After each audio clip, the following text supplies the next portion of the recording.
आओ मिलकर असहाब रसूल को सलाम करते हैं और दुश्मन बतूल को बेनकाब करते हैं, बेनकाब करते हैं, बेनकाब करते हैं। ये हकीकत इस्लाम के सीने पे दर्ज है कि नबी की बेटी हज़रत फ़ातिमा सलामुल्लाह अलैहा ने दरबार में जाकर एक मुकदमा लड़ा। तख्त की तरफ से आवाज़ आई, क्या लेने आई हो? नबी की बेटी ने फरमाया, मेरी जागीर पर तुम लोगों ने सिपाही भेजकर कब्जा क्यों करवाया? हाकिम ने कहा, क्योंकि आपके बाबा की हदीस है, हम अंबिया न वारिस बनते हैं और न वारिस बनाते हैं। दुख्तर रसूल ने जवाब दिया, अगर अंबिया वारिस नहीं बनाते तो फिर तुझे मेरे बाबा के तख्त का वारिस किसने बनाया? किसने बनाया? किसने बनाया? मगर हाकिम बार बार यही हदीस पढ़ता रहा। बीबी ने फरमाया, खुदा ने सूरह निसा में इरशाद फरमाया है, जो कुछ माँ बाप छोड़ कर जाएं उसमें औलाद का हिस्सा होता है। हाकिम ने फिर कहा, लेकिन अंबिया का कोई वारिस नहीं होता। बीबी ने फरमाया, कैसे नहीं होता? सूरह नमल में तो खुदा ने इरशाद फरमाया है, सुलेमान को दाऊद की विरासत मिली, तो मैं अपने बाबा की वारिस कैसे नहीं बनती? कैसे नहीं बनती? कैसे नहीं बनती? यहाँ पे लोग हक छुपाने के लिए ये ज़रूर कहेंगे कि इस आयत में विरासत से मुराद इल्म है और अंबिया की विरासत इल्म के सिवा कुछ नहीं होती। तो अगर अंबिया की विरासत इल्म है तो रसूल खुदा के इल्म की वारिसा तो जनाब ज़हरा सलामुल्लाह अलैहा हैं। तो फिर बीबी को ही इल्म है कि फिदक किसकी मलकियत है, किसकी मलकियत है, किसकी मलकियत है। दरबार में बीबी ने बार बार कुरान से दलाइल पेश किए। हाकिम ने कहा, मैं हदीस पढ़ता हूँ और आप कुरान की आयत क्यों पढ़ती हैं?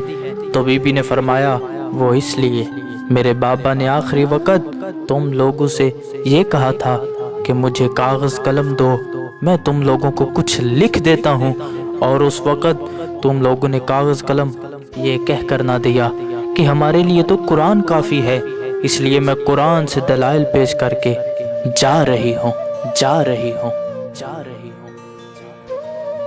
तमाम अहले इस्लाम से हम एक सवाल पूछते हैं कि अफजल तो कुरान की आयत होती है, तो हाकिम ऐसी हदीस पर ही क्यों बाजिद रहा जो नबी की थी ही नहीं, थी ही नहीं, थी ही नहीं। दुख्तर पैगंबर ने कुरान से दलाइल पेश किए और हज़रत अली अलैहिस्सलाम और अपने दोनों बेटे हसन और हुसैन अलैहिस्सलाम और बीबी उम्मे ऐमन सलामुल्लाह अलैहा जैसे गवाह भी दिए और अपने बाबा रसूल खुदा की लिखी हुई तहरीर भी पेश की। तो हाकिम की तरफ से जो हदीस पढ़ी गई उसके गवाह क्यों ना पेश किए गए, क्यों ना पेश किए गए? और हमें बताया जाए कि हाकिम एक ही वक्त में जज और अपना ही गवाह कैसे हो सकता है? ये तो फिक़्ह इस्लामी के खिलाफ है। तो फिर ऐसा क्यों हुआ? क्यों हुआ? क्यों हुआ? तारीख ने लिखा, तारीख रसूलुल्लाह के दौर में फदक बीबी के पास था, तो जो चीज़ रसूल ने अपनी ज़िंदगी में ही अपनी बेटी को दी हो, उसे लेने का हक किसी और को किसने दिया? किसने दिया? किसने दिया? हाकिम की तरफ से ये कहा गया कि हमें तो रसूल खुदा ने कुछ नहीं बताया था। तो ज़रा सोचो, विरासत का मामला घर वालों को बताया जाता है या बाहर वालों को?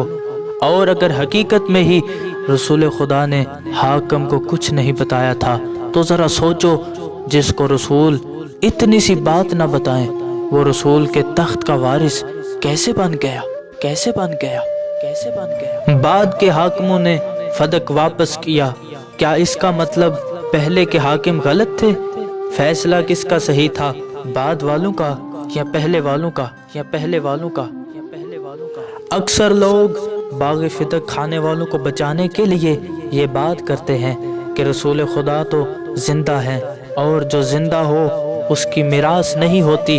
तो मोमिनीन, हमारा भी सवाल है, अगर जिंदा की मिरास नहीं होती तो जिंदा के खलीफा कैसे बन गए? खलीफा कैसे बन गए? खलीफा कैसे बन गए?